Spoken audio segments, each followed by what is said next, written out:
কথা হচ্ছে যে আমরা আজকে আলোচ্য বিষয় হচ্ছে মূলত মায়া।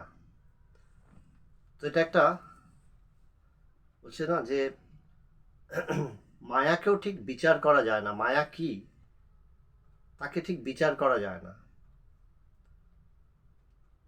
তো তাই শুরু করি কিছু গল্পের মাধ্যমে, যে গল্পগুলো আমাদেরকে আস্তে আস্তে তত্ত্বটা বুঝতে সাহায্য করে।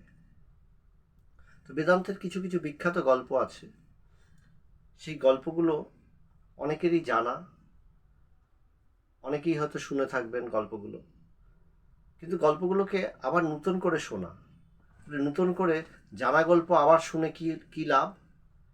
জানা গল্প শুনে লাভটা এই, প্রত্যেক দিনই আস্তে আস্তে আমার কাছে জিনিসটা প্রকাশিত হতে থাকে, যে আমার কাছে তত্ত্বটা প্রকাশ করতে হবে। যখন আমি সেই পরম সত্যকে জানবো, তখন বিষয়টা একদম পাল্টে যায়। যতক্ষণ পর্যন্ত আমি সেই পরম সত্যকে জানতে পারছি না, ততক্ষণ পর্যন্ত আমার ভেতরে নানান রকমের শঙ্কা, নানা রকম অসুবিধা। তো আমরা ইন্টারন্যাশনাল বেদান্ত সোসাইটিতে মূলত বেদান্তটা যেভাবে চর্চা করি, এটা একটা আধ্যাত্মিক দৃষ্টিকোণ। সেই দৃষ্টিকোণটা কীরকম? বেদান্ত সোসাইটির প্রতিষ্ঠাপক ভগবানের যে ফিলসফি, তার যে দৃষ্টিকোণটা কেমন, তিনি সবসময় বলতেন যে তুমি শাস্ত্র পড়লে, বহু শাস্ত্র জানলে, বহু কিছু করলে সাধন তপস্যা, কিন্তু তোমার বাস্তব জীবনে তা কোনো কাজে এলো না, তবে কী লাভ? তো অনেকে এরকম হয় যে আমি বহু শাস্ত্র শিখেছি, বেদান্ত জানি, বেদান্তের সমস্ত শাস্ত্র জানি, মানে গীতা, উপনিষদ, এগুলো সমস্ত কিছু, অনেকেরই গীতা মুখস্থ থাকে। তো এরকম বহু কিছু আমি জানি, কিন্তু বাস্তবিক আমি আমার জীবনে নানান রকম সমস্যাগ্রস্ত, আমার জীবনটাকে পাল্টাতে পারিনি। তাই ভগবান একটা ছোট্ট কথা বলতেন, যে তুমি আগে নিজেকে প্রশ্ন করে দেখো, তুমি কি সবসময় আনন্দ করতে শিখেছো, আনন্দ করতে পারো? তুমি কি ভালো থাকো? উপনিষদের বাণী হচ্ছে, উপদেশ হচ্ছে অভি। উপনিষদ সবাইকে অভিমন্ত্রে দীক্ষিত করছে, মানে সাহসী হও। এক কথায় বলছে সাহসী হও। কিন্তু আমাদের মধ্যে কি সাহস আছে? ভগবান বলতেন এই কথা, যে ভেবে দেখো একটু, যে তুমি কি সত্যিকারের সাহসী? তুমি হয়তো তোমার ছেলেকে, মেয়েকে একা ছাড়তেই চাও না, ভাবো তার যদি কিছু হয়। তুমি নিজের ভীতিটা তুমি তোমার সন্তানের উপরেও চাপিয়ে দাও। তুমি কাউকে বিশ্বাসই করতে পারো না, ছাড়তেই পারো না। কেন পারো না? না ও পারবে না, ও পারবে না তা নয়। আসল কথা হচ্ছে তুমি পারবে না, তোমার এই বোধটাই তুমি সবার উপরে ইম্পোজ করো। এদিকে আমি সব কিছু জানি, যেমন পঞ্চতন্ত্রের একটা মজার গল্প আছে না, যে দুই ভাই, এক ভাই বলল না আমি পড়াশোনা করব, অনেক কিছু জানবো, অনেক কিছু শেখার তার আগ্রহ, পঞ্চতন্ত্রের গল্প। সে বিদেশ চলে গেল শেখার জন্য। বহু বছর পরে সে গ্রামে ফিরেছে। যখন গ্রামে ফিরেছে, তখন তার ছোট ভাই তাকে বলছে, ছোট ভাইয়ের কাছে এসছে বহু বছর পরে, গ্রামের সব মানুষ পাল্টে গেছে, তো মা বাবা অনেক কাল হয়েছে গত হয়েছেন। ছোট ভাই বলছে, দাদা এত কাল পরে ফিরলি? বলে হ্যাঁ, অনেক কিছু শিখে এসছি। বলে কি শিখেছিস? বলে চল তোকে দেখাবো আজকে। তো দাদা নিয়ে গেছে, একটা নদীর পাড়ে নিয়ে গেছে। নদীর পাড়ে নিয়ে গিয়ে বলছে যে দেখবি আমি কি শিখেছি। সে নদীর জলের উপর দিয়ে হেঁটে ওপারে চলে গেল। তো ভাই কি করলো, নৌকা ডাকলো, দুই আনা দিয়ে, মাঝিকে দুই আনা দিয়ে নৌকো করে ওপারে গেল। কি বললো, দাদা তুই এত বছর পরিশ্রম করে তুই এই শিখলি যে নদীর উপরে, জলের উপর দিয়ে হাঁটা শিখেছিস? বলে হ্যাঁ, দেখেছিস কত কত আমার ক্ষমতা, কত আমার বিদ্যা। তখন ভাই বলছে, তোর এই বিদ্যা তো মাত্র 2 পয়সা দাম, আমি তো মাত্র 2 পয়সা দিয়ে আমি এপারে চলে এলাম। তো বাস্তবিক আমাদের যে বাস্তব জ্ঞান, বাস্তব জ্ঞানের খুব অভাব থাকে। তাই আধ্যাত্মিকতার চর্চা বলছেন কীভাবে হবে? আধ্যাত্মিকতার চর্চাটা হবে যে তুমি বাস্তবিক দেখো যে তোমার মধ্যে কিভাবে এটা প্রকাশ হচ্ছে। এই তত্ত্বের প্রকাশের দ্বারা তুমি কি ভালো থাকছো, আনন্দে থাকতে পারছো, সুন্দর থাকতে পারছো? তোমার মধ্যে কি সাহস উত্তরোত্তর বৃদ্ধি পাচ্ছে? বলছেন আমি সাহস বৃদ্ধি পাচ্ছে না। বলছেন যে প্রথমে ধরে নিচ্ছি যে আমাদের সাহসের অভাব আছে, সংসারে অনেক কষ্ট আছে, জ্বালা যন্ত্রণা আছে। তার মূল কারণ কি? মূল কারণ হচ্ছে অজ্ঞানতা বা মায়া। এক কথায় এটাকেই মায়া বলে, যে অজ্ঞানতা। সেই অজ্ঞানতা আমাদের মধ্যে কিভাবে কাজ করে? আমি যে বাস্তবিক চেতন স্বরূপ, আমি যে আত্মা, আমি যে ব্রহ্ম, চেতন স্বরূপ সৎস্বরূপ ব্রহ্ম, এই কথাটা আমি বুঝি না, আমি বোধ করি না। আমি নিজেকে প্রত্যেক মুহূর্তে কী বলে বোধ করি? আমি নিজেকে জীব বলে বোধ করি। নাম রূপধারী এই শরীরধারী জীব। আমার একটা নাম আছে, আমার এই শরীরের সাথে সম্পর্কিত কতগুলো মানুষের সাথে আমার সম্পর্ক আছে, তারা আমার পরিবার। সেই পরিবারের প্রতি আমার দায়িত্ব কর্তব্য আছে। সেই দায়িত্ব কর্তব্য নিয়ে আমার সারাটা দিন কেটে যায়, আমার জীবনটা এইভাবেই কাটতে থাকে। এর বাইরে আমি খুব বেশি কিছু ভাবতে পারি না। এইটুকুই আমার সাধারণভাবে আমার জীবন। হচ্ছে না, এইটুকু জীবন দিয়ে তুমি চলছো কেন? মানে এই জীবনের মধ্যে তোমার তো দুঃখ কষ্ট জ্বালা যন্ত্রণা সব আছে। এই দুঃখ কষ্ট জ্বালা যন্ত্রণার হাত থেকে তুমি এক মুহূর্তেই মুক্তি পেতে পারো। শুধু কি করতে হবে? করতে হবে তোমাকে এই আধ্যাত্মিক জ্ঞান লাভ করতে হবে। তোমাকে বুঝতে হবে যে সব কিছুই মায়া। তো সেই মায়া সংক্রান্ত এই গল্প বলি, বেদান্তের এগুলো বিখ্যাত গল্প সব। বলছেন একটা গ্রামে এরকম একটা গাছ পড়ে আছে, বিরাট বড় গাছ, গ্রামের ঠিক বাইরে। তো গাছটাকে ভেঙে পড়েছে, ঝড়ে ভেঙে পড়েছে।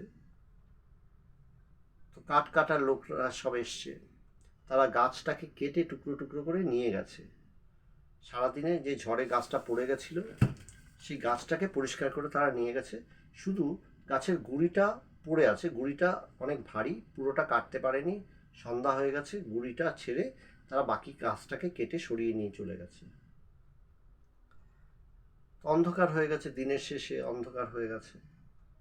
অন্ধকার হওয়ার পরে কিছু পরে এক মাতাল মদ খেয়ে টলতে টলতে সেই রাস্তা দিয়ে আসছে।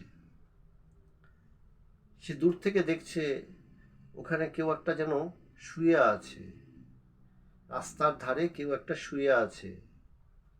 তো মাতাল টলতে টলতে সেই অন্ধকারের মধ্যে টলতে টলতে কাছে গিয়ে বলছে, দেখ আমি কিন্তু পুরো বোতল খেয়েছি, আমি কিন্তু এখনো নিজের 2 পায়ের উপরে দাঁড়িয়ে আছি, আর তুই কিনা উল্টে পড়ে গেলি। বলে সে হাসতে হাসতে টলতে টলতে সে বাড়ি চলে গেল। কিছুক্ষণ পর রাত আর একটু গভীর হয়েছে, এক চোর এসছে। সে দূর থেকে দেখছে যে ওখানে কেউ একটা ঘাপটি মেরে বসে আছে, গ্রামের ঠিক সামনে। গ্রাম যেদিকে রাস্তাটা গেছে, গ্রামের রাস্তাটা, সেই রাস্তার পাশে কেউ একটা ঘাপটি মেরে বসে আছে। তো চোরও চট করে লুকিয়ে পড়েছে রাস্তার ধারে। বলছে, বাবা পাহারাদার, তুমি ওখানে ঘাপটি মেরে বসে আছো আর ভেবেছো আমি বোকার মতন যাব আর তুমি আমাকে ধরে নেবে? বলে ও হচ্ছে না, আমার চোখ বেড়াল থেকেও তীক্ষ্ণ, আমি অন্ধকারে অনেক দূর অবধি দেখতে পাই, আমি ঠিক দেখেছি তুমি বসে আছো। চোর ওখানে ঘাপটি মেরে বসে দেখছে যে পাহারাদারটা ওখানে বসে আছে। সে দেখছে পাহারাদার নড়ছে না, সে বাধ্য হয়ে সেই গ্রাম পরিত্যাগ করে অন্য গ্রামে চুরি করার জন্য চলে গেল। আস্তে আস্তে ভোর রাত হয়ে এসছে। সে ভোরবেলা ব্রাহ্ম মুহূর্তে এক সাধু ওদিক দিয়ে এসছেন। সাধু দেখছেন, আরে ওইখানে গ্রামের পাশে মাঠের মধ্যে রাস্তার ধারে একটা সুন্দর জায়গায় একজন সাধু বসে ধ্যান করছে, আর আমি এখন তো ব্রাহ্ম মুহূর্ত, আমি রাস্তায় হাঁটছি কেন? আমারও তো ধ্যান করা উচিত, জপ ধ্যান করা উচিত। সেও তখন পাশেই, রাস্তার পাশেই আরেক দিকে আসন লাগিয়ে বসে পড়লো ধ্যান করতে। তো এটা বেদান্তের একটা মায়া সংক্রান্ত বিখ্যাত গল্প। বলছে কি, ওই গাছের গুড়িটাকেই চোর পাহারাদার বলে প্রত্যক্ষ করলো, মাতাল আরেকজন মাতাল বলে প্রত্যক্ষ করলো, সাধু একজন সাধু ধ্যান করছে বলে প্রত্যক্ষ করল। যার যেমন মন সে সেইভাবেই দেখতে পেল। সত্যটাকে, সত্য কি বলছেন, এই জগতের সত্য কি? আমার যেমন দৃষ্টি তেমনই আমার কাছে সৃষ্টির প্রকাশ। বুঝছেন, আমার দৃষ্টিটা বাস্তবিক মায়াগত। চোরের সবসময় চিন্তা কোথায় চুরি করব, পুলিশ আছে কিনা, পাহারাদার আছে কিনা, তাই সে পাহারাদারকেই খুঁজে পেয়েছে। মাতাল, দুনিয়া শুদ্ধ সবাইকে মাতাল মনে করে, তাই সে মাতালকেই খুঁজে পেয়েছে। সাধু, তার মনের একটাই বিষয়, ধ্যান ধারণা। তো সেও সেই একজন সাধু ধ্যান করছে বলে সে দেখতে পেয়েছে। বাস্তবে কি ছিল? সেটা একটা গাছের গুড়ি রাস্তার পাশে পড়ে আছে। এভাবেই আমাদের মন প্রত্যেক মুহূর্তেই কিন্তু ক্রিয়া করতে থাকে। আমাদের মন নানানভাবে ক্রিয়া করে, আমরা বুঝিও না। আমাদের মন নানানভাবে আমাদেরকে ভ্রমিত করে প্রত্যেকটা দিন, প্রত্যেকটা সময়। আমরা ঘুরে বেড়াই এই মনের ইয়েতে, কিন্তু আমরা ধরতে পারি না যে হচ্ছেটা কি। মন কখনো দেখায়, আমি সকালবেলা ঘুম থেকে উঠলাম, দেখবো আমার মন আমাকে দেখাচ্ছে আজ আমি খুব আনন্দে আছি, মনের মধ্যে একটা আনন্দ। সেদিন দেখবে সমস্ত কাজ করতে ভালো লাগছে, কত কাজ করে নেবে। যাকে আমার কোনোদিন পছন্দ হয় না, যে আমাকে পছন্দ করে না, তার সাথে হয়তো দেখা হলো, আমি বললাম হ্যাঁ গো ভালো আছো, আমি তার সাথে সুন্দর করে কথা বলছি, হেসে কথা বলছি, সে হয়তো আমাকে রিপ্লাইও দিচ্ছে না, কিন্তু আমি কিছু মনে করছি না, যেহেতু আমার মনের ভেতরটা আজকে আনন্দে। আবার কোনো দিন দেখবে ঘুম থেকে উঠলে মনটা আজকে ভালো নেই। কেন ভালো নেই? বাস্তবিক তার কোনো উত্তরও তোমার কাছে নেই। শরীর কি খারাপ? না, শরীরটা খারাপ না, শরীরটা ঠিক আছে, কিন্তু মনটা ভালো নেই। কেন ভালো নেই তা জানি না, মন ভালো নেই। যেদিন মন ভালো নেই সেদিন কোনো কিছু করতেও ইচ্ছা করে না, দেখবে শরীরে যেন কোনো এনার্জি নেই। সেটাই জন্যই আমরা অনেক সময় বলি না আজকে শরীরটা ভালো না, শরীরটা দিচ্ছে না। কালকে রাত্রে হয়তো ঘুমটা ভালো হয়নি, তখন আমি ঘুমের দোষ দিই, আমার এনার্জি ডাউন হয়ে গেছে, আমি এনার্জি পাচ্ছি না। আসল বিষয়টা কি? আমার মন।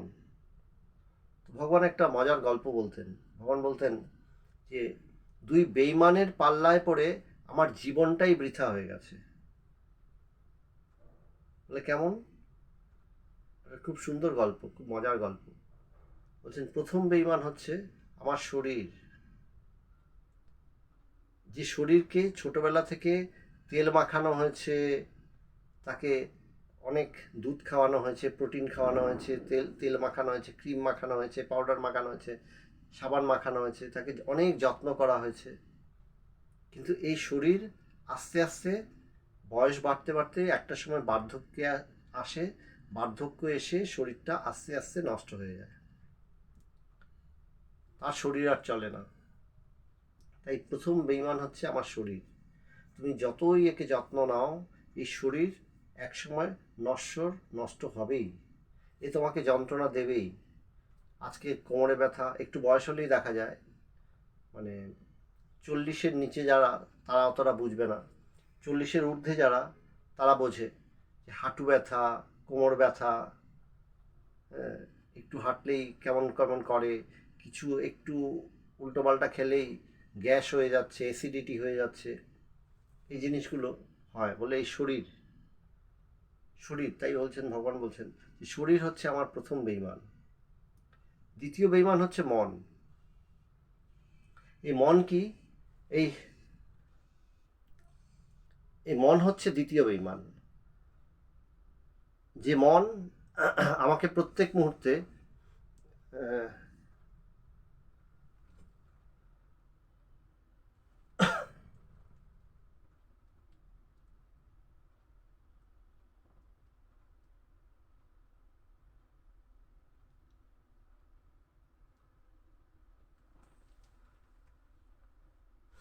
এই মন হচ্ছে দ্বিতীয় বেঈমান। মন কি হয়? মন যখন যেটা চেয়েছে আমি তখন সেটাই করেছি। সিনেমা দেখবে, সিনেমা দেখতে গেছি। মন আনন্দ করতে চেয়েছে, খেলতে চেয়েছে, খেলতে গেছি। যখন যেটা আড্ডা মারতে চেয়েছে, আড্ডা মারতে গেছি, পিকনিকে গেছি, কত কিছু করলাম মনের তুষ্টিকরণের জন্য। কিন্তু এই মনই কোনো কিছুই করে না। এই মন সে আমাকে আনন্দে থাকতে দেয় না, সবসময়ই কোথা থেকে একটা দুঃখ টেনে নিয়ে চলে আসবে। দেখবে মজার ব্যাপার, এখন তো পিকনিকের সিজন, এখন সবাই পিকনিকে যায়, ঘুরতে যায়, সবাই আনন্দ করে। কি হয় বলে এই দুদিন আগেও একটা বাচ্চা ছেলেকে পেলাম। বাচ্চা ছেলে মানে সে কলেজে পড়ে, বন্ধু বান্ধব সবাইকে নিয়ে গেছিল পিকনিক করতে। আসার পরে মন খারাপ করে বসে আছে। বলে কেন মন খারাপ করে আছিস কেন? বলে ওর বন্ধুদের সাথে ঝগড়া হয়ে গেছে। কী নিয়ে ঝগড়া হলো? পিকনিককে তো গেলি আনন্দ করতে, তো ঝগড়াটা কী নিয়ে হলো? বলে ঝগড়াটা যে কী নিয়ে হলো সেটা নিজেই বুঝলাম না, অথচ ঝগড়া হয়ে গেল। বন্ধুর সাথে খুব বাজে রকম ঝগড়া হয়ে গেল। এই ঝগড়ার দরুন আমার মনটাই খারাপ হয়ে গেল। তো এই যে বিষয়টা কেন হয়ে গেল, কিসের জন্য হয়ে গেল আমরা জানি না। তো মন সবসময় আমাকে সবসময় কিন্তু আমার সাথে প্রতারণা করতে থাকে। যেমন এই গল্পটা শোনালাম, প্রথম গল্পটা, একজন সাধু সেই কাঠের গুঁড়িটাকে দেখছেন, ধ্যানস্থ সাধু। একজন মাতাল দেখছে, একটা মাতাল আরেকটা মাতাল পড়ে আছে মদ খেয়ে। একজন চোর দেখছে ওখানে একটা পাহারাদার উবু হয়ে বসে আছে, তাকে ধরবার জন্য লুকিয়ে বসে আছে, ঘাপটি মেরে বসে আছে। সেগুলো তো প্রত্যেকটাই মন। আমার মনই এইভাবে নানান কিছু দেখায়, যেভাবে দেখায় এই জগৎকে, সেই জগৎটা আমার কাছে সেইভাবেই সত্য বলে প্রতীত হয়। তাই প্রথম প্রশ্ন নিজেকে করতে হবে যে আমার দৃষ্টিতে এই জগৎটাকে আমি ঠিক কিভাবে দেখি। যে আমি নিজেকেই প্রশ্ন করব, আমি কি দেখব? আমার সংসার বা আমার জগৎটা কি? আমার সংসার বা আমার জগৎ আমার খুব নিকটের যে পরিবার, নিকটস্থ পরিবার এবং নিজের কর্মক্ষেত্র, ওইটুকুর মধ্যে আমি কিন্তু সীমিত। আমার সমস্ত জগৎ, সমস্ত চেতনা ওইটুকুর মধ্যেই সীমিত। বেশি ব্যক্তি নেই তার, ওই 10-15 জন মানুষ নিয়ে তার কারবার। কারোর ক্ষেত্রে হয়তো একটু ব্যক্তি বেশি, 30-40 জন, কিন্তু তার বেশি সাধারণত হয় না।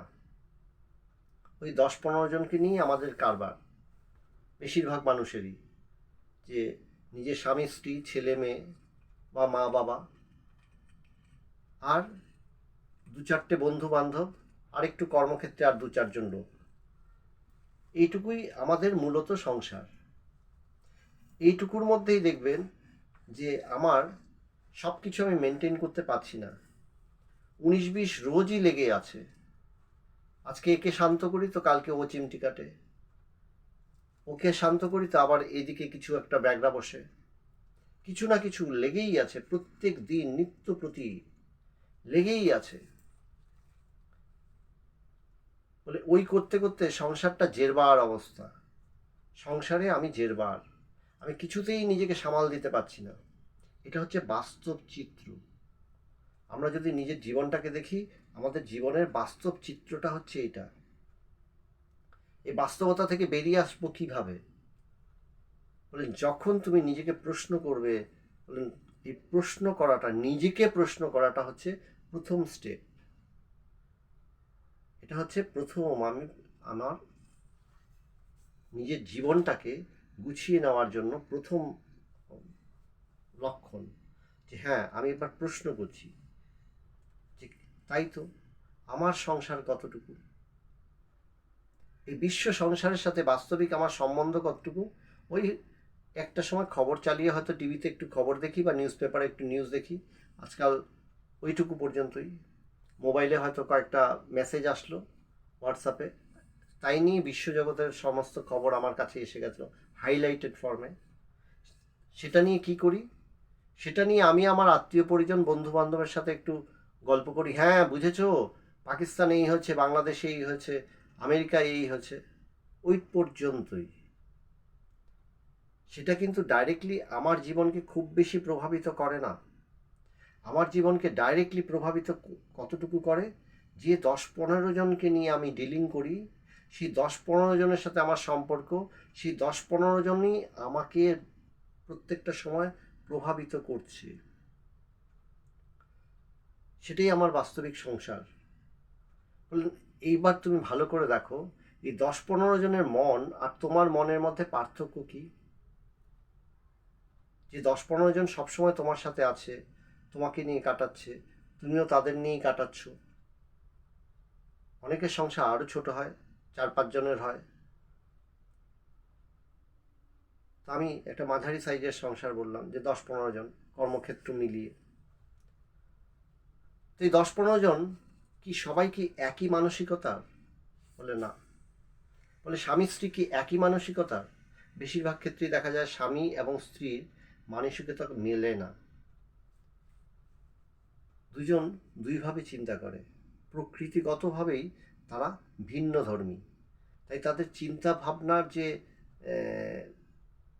প্রসেসটা, সেটাও ভিন্ন ধর্মী হয়, ভিন্ন মাত্রিক হয়।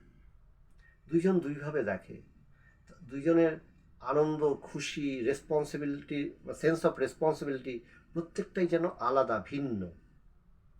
স্ত্রী যেটাকে সেন্স অফ রেসপন্সিবিলিটি মনে করে, স্বামী মনে করে অন্য দিকটা সেন্স অফ রেসপন্সিবিলিটি, এবং দুজনের মধ্যে সবসময় একটা দ্বন্দ্ব বাঁধে। তো বাস্তব কি হচ্ছে, যে দেখা যাচ্ছে আমি যাদেরকে নিয়ে সবসময় ডিল করছি, তাদের মানসিকতা এবং আমার মানসিকতা দুটো আলাদা। আমার যা যা জিনিসের অভিরুচি আছে বা রুচি আছে, যেটা আমি করতে চাই, বুঝতে চাই, যেটাতে আমি আনন্দ পাই, আমি যে 10-15 জনকে নিয়ে থাকি, তারা সবাই কি সেটাতেই আনন্দ পায়? দেখা যাবে না। সেখানেও কিন্তু পার্থক্য আছে। কেউ হয়তো এটাই আনন্দ পাচ্ছে, কেউ ওটা আনন্দ পাচ্ছে। আমি সবটাতে সব কিছু করতে পারি না।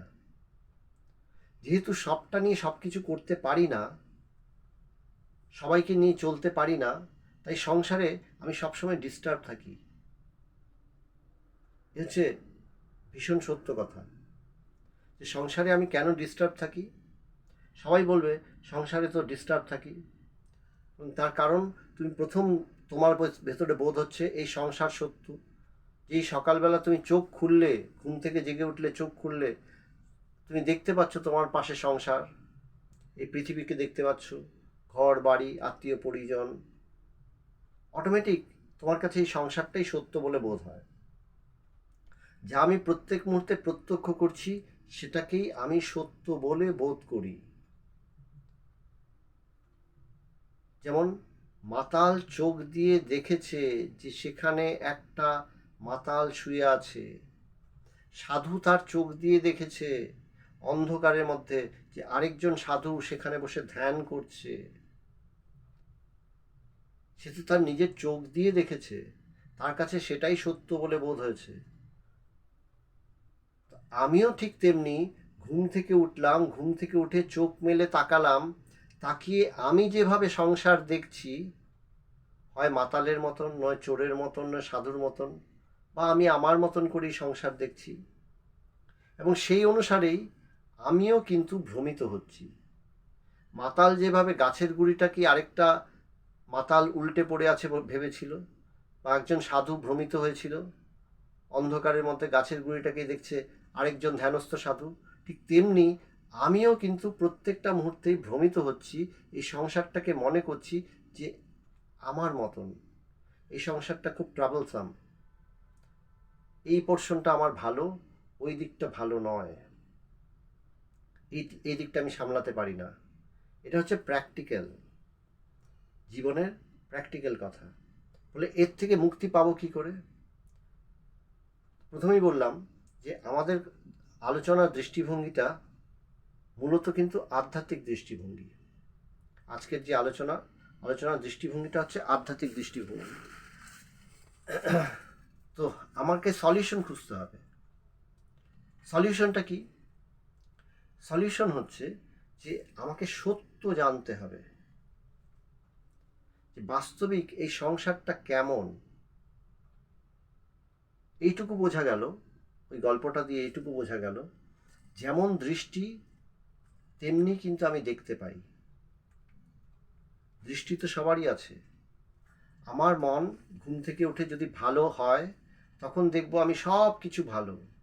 আমার মন যদি আজকে ঘুম থেকে ওঠার পরে মনে হয় মনটা ভালো নেই, তাহলে দেখব সব গন্ডগোল, সবেতেই গন্ডগোল। তাই গন্ডগোলটা কি বাইরে? বলছেন না, গন্ডগোলটা তোমার ভেতরে, তোমার দৃষ্টিতে। অজ্ঞানটা বাইরে নয়, অজ্ঞানটা বাস্তবিক তোমার মনটাই অজ্ঞান। মায়াটা বাইরে নয়, মায়াটা তোমার মধ্যেই। তুমি যে ধারণাগুলো পোষণ করছো সেটাই গন্ডগোলে। তাই পাল্টাতে হবে কোথায়? বলে নিজেকে। এই নিজেকে পাল্টাও। বেদান্তের মূল কথাই হচ্ছে আমাকে নিজেকে পাল্টাতে হবে। যেমনভাবে আমি নিজেকে পাল্টাবো সেইভাবেই আমার জগৎটা পাল্টে যাবে। আমার ভয়, আমি কোথাও যেতে ভয় পাই, আমার ভয়টাই আমি আমার বাচ্চাদের উপরে চাপিয়ে দিই। এই ও পারবে না, ওকে স্কুলে দিয়ে আসতে হবে, ওর সাথে লোক পাঠাতে হবে, নয়তো নিজেই নিয়ে যাচ্ছি, ও পারবে না। তার কারণ আমার ভেতরে বোধ যে আমি অনেক কিছু করতে পারি না, তাই সেই বোধটাই আমি অন্যের উপরে চাপিয়ে দিই। আমরা সবসময় একটা নেগেটিভ মেন্টালিটি নিয়ে ঘুরি। তাই ভগবান বলতেন, দেখ, বিশেষ করে আমাদের বাঙালি সমাজে ছোটবেলা থেকেই না সব বাচ্চাদেরকে বলা হয়, এই তুই পারবি না। তারা বড়ই হয় তুই পারবি না, তুই পারবি না, এই শুনতে শুনতে অটোমেটিক তারা একটা ভীতু হয়ে যায়। একটা বাচ্চাকে যদি বড় করা হয়, তুমি পারবে, করো, পারবে, ব্যর্থ হবে হয়তো, দুবার চারবার ব্যর্থ হবে, তাকে আবার এনকারেজ করো, হ্যাঁ পারবে, তুমি পড়ে গেছো তো কি হয়েছে? একটা বাচ্চা সাইকেল চালানো শিখছে, দুবার পড়ে গেল, তোর দ্বারা হবে না, সাইকেল চালানো হবে না। আমি হতাশাগ্রস্ত মানুষ, আমি একজনকে সাইকেল শেখাচ্ছি, একটা বাচ্চাকে সাইকেল শেখাচ্ছি, দুইবার বাচ্চাটা পড়ে গেছে, এই তোর দ্বারা হবে না, তোর দ্বারা কিচ্ছু হবে না, সাইকেল চালাতে পারবি না। সেই বাচ্চাটাকেও কিন্তু আমি হতাশ বানাচ্ছি, আমার হতাশাটা তার উপরে ইম্পোজ করছি। তাকে বলো, পড়ে গেছো তো কি হয়েছে, পারবে, ওই করতে করতে শিখে যাবে, আর একটু চেষ্টা করো, আর একটু চেষ্টা করো, দেখবে দুবারের জায়গায় ও 10বার পড়বে, কিন্তু দেখবে ঠিক শিখে গেছে। কিন্তু তাকে যদি প্রথমেই ভয় দেখিয়ে দাও, সে কি শিখতে পারবে? সে শিখতে পারবে না। আমরা বাচ্চাদেরকে বড় করি এই অদ্ভুতভাবে, তোর দ্বারা হবে না, বলে না, এটাকে পাল্টাও, বলে বড় করো, তোমার দ্বারা হবে, তোমার মধ্যেই সমস্ত শক্তি আছে। স্বামীজি বলছেন না, each soul is potentially divine. তোমার মধ্যেই সেই দেবত্ব আছে, তোমার মধ্যেই সেই পরম সত্য আছে, তুমি বাস্তবিক সেই পরম সত্য, তুমি সেই পরম ব্রহ্ম। বলেন এই কথাটাকে বোধ করতে হবে, এই কথাটাকে বলে যেতে হবে, নিজেকেও বারবার জপ করতে হবে। বলে রাম নামে ভূত পালায়। রাম নামটা কি? এটাই রাম নাম। যে আমি সেই পরম সত্য, আমার মধ্যেই রাম আছেন, আমিই রাম, আমি সেই রাম, আমার মধ্যেই সেই রাম আছেন। এই যে বোধ, এই বোধটা যখন থাকে তখন কিন্তু কোনো ভূত আসে না। ভূত আসবে কোথা থেকে? ভূত মানে এই দুর্বলতা। এই দুর্বলতা তখন আমাকে গ্রাস করে না, তখন আমার ভেতরে একটা তেজ আসে, হ্যাঁ পারবো। তখন দেখা যায় দুনিয়াতে আমি সব কিছু করে নিচ্ছি। যে মানুষটা সাকসেসফুল, যে মানুষটা জীবনে অনেক কিছু করেছে, সে সবাইকে এনকারেজ করে, হ্যাঁ হবে হবে, করো না, আমিও যখন পেরেছি তুমিও পারবে। যে মানুষটা কিছু করতে পারেনি জীবনে, সেই মানুষটা সবসময় নেগেটিভ, এ হবে না, বুঝলে, কিচ্ছু হবে না, এই সমাজটার কিছু হবে না, এই দেশটার কিছু হবে না, আমাদের পরিবারের কিছু হবে না, কারুর দ্বারাই কিছু হয়নি। বলে ভেঙে ফেলো, এই সমাজটাকে ভেঙে ফেলো, এই চিন্তাধারাকে ছাড়ো, এই চিন্তাধারাকে নতুন রূপ দাও, বলে বলশালী রূপ দাও। তাই উপনিষদের কথা যে অভি, সাহসী হও, বলে ফেস ইট, জীবনটাকে দেখো, ফেস করো। প্রত্যেকটা সমস্যা আসবে, সমস্যাটাকে এড়িয়ে যাওয়ার দরকার নেই, ফেস করো, দেখবে সমস্যাটা সমস্যা নয়, ওই সমস্যার মধ্যেই সমাধান আছে। বাস্তবিক কি, আমরা প্রত্যেকটা দিন যেভাবে কাটাই, সেটা হচ্ছে ঘুম থেকে উঠলাম, যে আবেগটা আমার মধ্যে তৈরি হলো, সেই আবেগটাই আমাকে সারাটা দিন টেনে নিয়ে বেড়ায়। ঘুম থেকে উঠলাম একটা আবেশে, আনন্দের আবেশে, তো সেদিন আমি অনেক কাজ করে নিলাম, সে আনন্দের চোটে, সে আবেগে। কোনোদিন উঠলাম ঘুম থেকে, মনটা ভালো নেই, দেখবো আমার কোনো কাজই আমার করতে ইচ্ছা করছে না, কিছু করলামই না, উল্টে সবাইকে হতাশ করছি। কেউ একটা ভালো কাজ করে এসছে, সে হয়তো আমার থেকে প্রশংসা পেতে চাইছে, বলছে দেখেছো এই কাজটা করেছি, হ্যাঁ ঠিক আছে করেছো, আমি তাকে ডিসকারেজ করে দিলাম। বলে এইভাবে আমরা অদ্ভুতভাবে একটা জীবন কাটাই, একটা অদ্ভুত আবেগ নিয়ে, আমরা বুঝিও না যে আমার আবেগটা কেন হচ্ছে, আমরা সতর্কই নই। তো বেদান্ত কি করে, এই আধ্যাত্মিক চর্চা কি করে, আমাদেরকে প্রথমে সতর্ক করে, নিজেদের সম্বন্ধে প্রত্যেকটা মুহূর্তকে বলছে, প্রত্যেকটা মুহূর্তকে তুমি ধরো, তুমি সতর্ক হও, তোমার ভেতর থেকে কিভাবে বৃত্তি আসছে, কিভাবে তোমাকে তোমার দৃষ্টিটাকে প্রত্যেকটা মুহূর্তে পাল্টে পাল্টে দিচ্ছি, তুমি দেখো। তুমি তো সেম, তোমার আশেপাশের মানুষগুলো সেম, তারা পাল্টে যায়নি, অথচ কোনোদিন ঘুম থেকে উঠলে তোমার মনটা ভালো নেই। কেন ভালো নেই? হয়তো তুমি বললে ঘুম ভালো হয়নি বা দুঃস্বপ্ন দেখেছি, সেগুলো অবান্তর অজুহাত, এগুলোর একটাও সত্যতা নেই। সেই একই মানুষগুলোকে আমি ডিল করছি, কোনোদিন দেখবো হ্যাঁ আমি হাসি মুখে সবাইকে ডিল করছি, আবার কোনোদিন দেখবো আমি বেজার, মুখটাকে বেজার করে আমি ডিল করছি। তারা কি পাল্টে গেছে? তারা তো পাল্টে যায়নি। আমি প্রত্যেক দিন পাল্টে যাচ্ছি, আমি যেমনভাবে পাল্টাচ্ছি তাদেরকেও ঠিক তেমনি আমি রেসপন্স পাচ্ছি। ঠিক একইভাবে আমরা প্রত্যেকটা মুহূর্তে, প্রত্যেকটা মানুষ কী করি, একটা প্রতিক্রিয়া করতে থাকি সব সময়, প্রত্যেকটা বিষয়ে প্রতিক্রিয়া করি। আমার দিকে কেউ তাকিয়ে হাসলো, প্রতিক্রিয়া স্বরূপ আমিও হাসলাম। বা হয়তো আমার মনের মধ্যে হলো, আজ হাসছো, কেন হাসছো, তুমি তো গতকাল দেখা হয়েছিল, গতকাল তো তুমি হাসোনি আমার দিকে তাকিয়ে। তখন আমি তার দিকে বক্র দৃষ্টিতে দেখলাম, সেটাও তো প্রতিক্রিয়া। আমি যেভাবে প্রতিক্রিয়া তৈরি করছি, সেই প্রতিক্রিয়ার প্রতিক্রিয়াও আমি পাবো। এই জগৎটা ঠিক তাই। এই জগতের মধ্যে কি হয় বলে, এক অদ্ভুত খেলা, প্রত্যেকটা মুহূর্তে এই জিনিসটা চলছে, আমি কাউকে প্রতিক্রিয়া দিচ্ছি, কেউ আমাকে প্রতিক্রিয়া দিচ্ছে, এই খেলা নিয়ে এই জগৎ চলে। বলে এই অদ্ভুত একটা মায়া, এই অদ্ভুত মায়ার মধ্যে আমরা সবসময় দুলছি, কখনো এদিক কখনো ওদিক, কখনো বলি এই সংসারটা সুন্দর, কখনো বলি না ভালো না, এবং এটাকেই সত্য ধারণা করে আমি চলছি। তো বেদান্ত কি বলছে, বলে ছাড়ো এসব, বলে এসব ছাড়ো, বলে নিজের উপরে জোর দাও, প্রত্যেকটা সময় তুমি নিজের প্রতি সচেতন হও, দেখো তোমার চেতনায় কিভাবে বিকাশ লাভ করছে, তোমার চেতনায় তোমার বুদ্ধিবৃত্তিতে কিভাবে সমস্ত কিছু ধরা দিচ্ছে।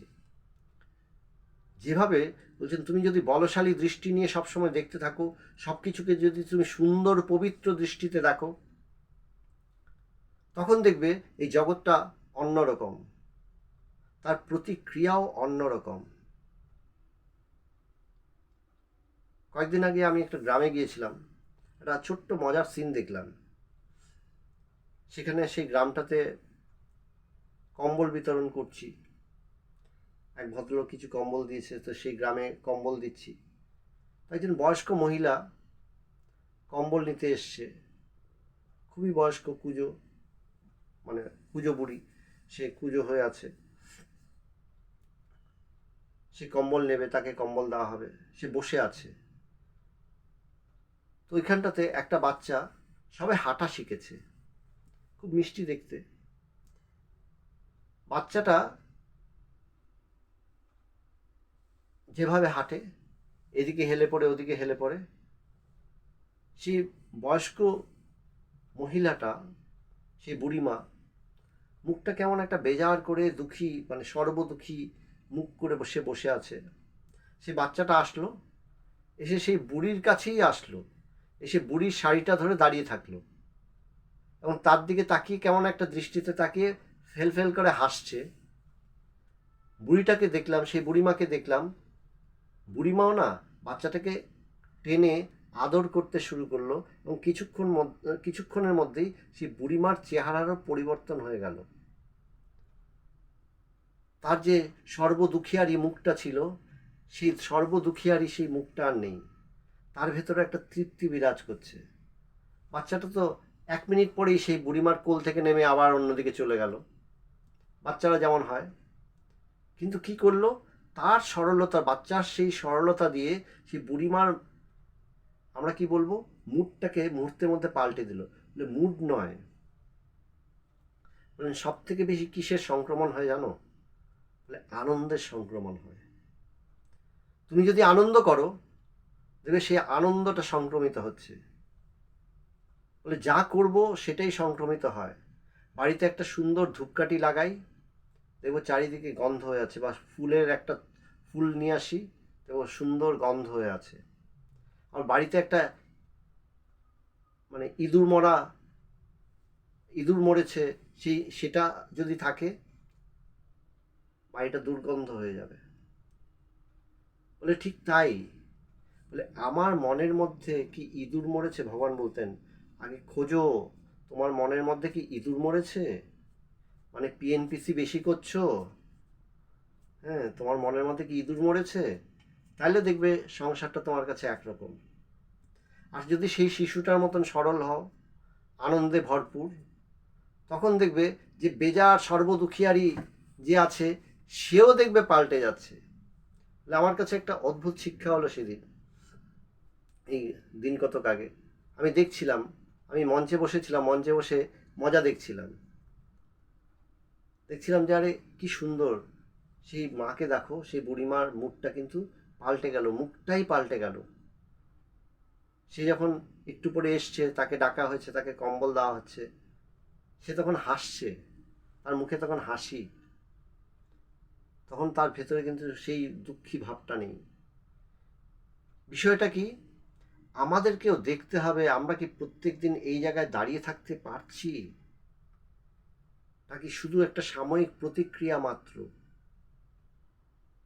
তোমার ভেতরে তুমি যদি সেই পরম সত্যকে জানো, যদি জানো তুমি সেই পরম সত্য, সেই পরম জ্যোতি তোমার ভেতরেই প্রজ্বলিত, তুমি সেই পবিত্রতা, তুমি বাস্তবিক কখনোই অপবিত্র হওনি, তোমার ভেতরে কখনোই কোনো নষ্টামি আসতে পারে না, তুমি পবিত্র, চিরপবিত্র, তুমি সেই চিরপবিত্র আত্মা, এইটা যদি তুমি বোধ করো, তখন তুমি দেখবে তোমাকে, মানে কোনো পাপ তোমাকে স্পর্শ করার কোনো ক্ষমতা নেই।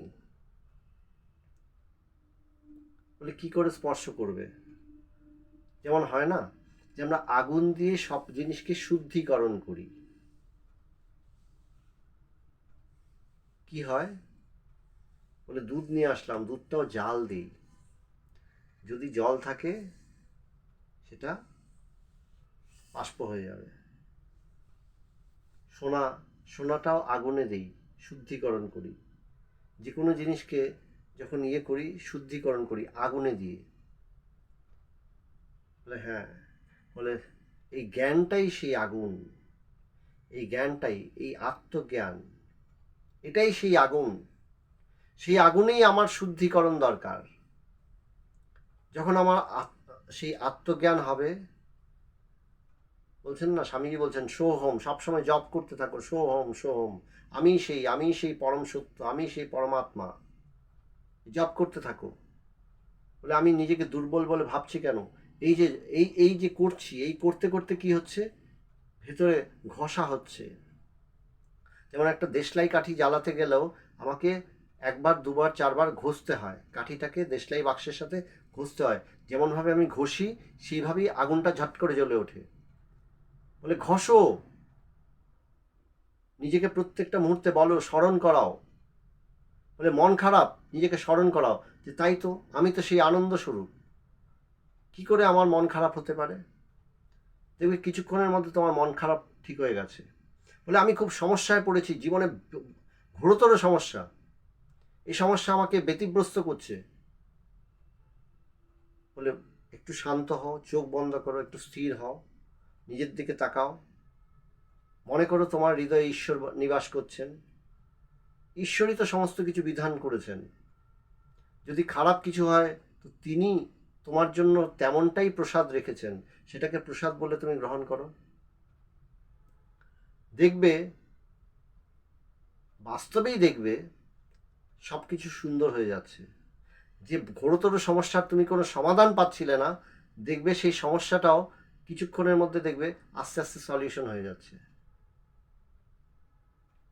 আর তুমি যদি হাহুতাশ করতে থাকো, জীবনে এত বড় সমস্যায় কোনোদিন পড়িনি, কেউ যদি আমাকে সাহায্য করতো, সবাই আমাকে আরও, মানে হাতি কাদায় পড়লে আরও বেশি যেন ফেলে দেয়, হ্যাঁ, তখন দেখবে ঈশ্বর অনেক দূরে।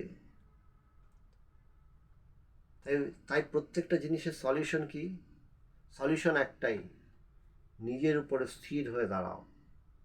সেই আত্মজ্ঞান মানে সোহম বলতে থাকো, নিজেকে বলতে থাকো যে আমার ভেতরে সেই ঈশ্বর আছেন, সেই পরম সত্য আছেন, সেই বোধটায় স্থির হও।